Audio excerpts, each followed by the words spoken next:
You said when you first started to like encounter house and techno, you struggled with the balance. You said you struggled with the balance of information in the track over the amount of space, because you come from a background in rock. How'd you begin to harness that so effectively? Because it seems now you have zero struggle with that at all. You use space in to great effect. How did you transition from, like, trying to fill up all of the spaces to letting the space speak? Well, it's an ongoing process, I would say, and yeah, coming from a musician background, of course, you're and making basically music based on songwriting, you're being used to different amount of or different density of information per time, and club music obviously, or house and techno type of club music obviously works in a very different way, with time also uh, being perceived in a very different way on the dance floor and stuff like that.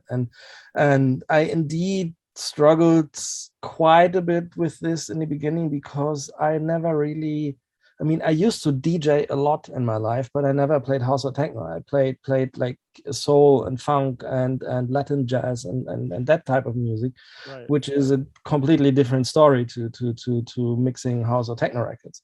So I in those days I never really had that experience. I mean, I had that experience from being in a club as a dancer, Right. but not as a live performer in a club environment like I'm doing now, and certainly not as a DJ. And so the first tracks that I produced were more like songs with beats in a way, Right. and in that sense, not really playable Mm. from a DJ perspective.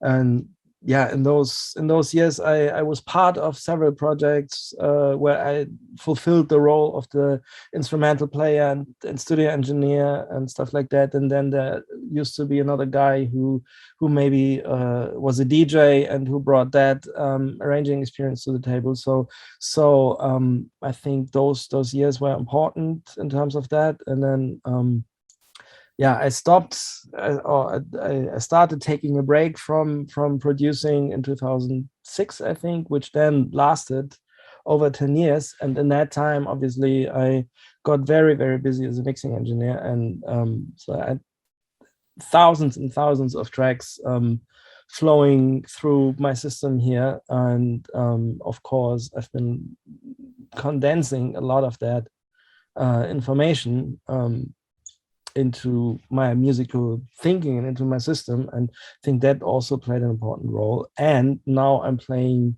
live again for pretty much exactly 3 years, I would say, with the COVID related break in between, obviously. So it's not Right. even that much time so far, but still,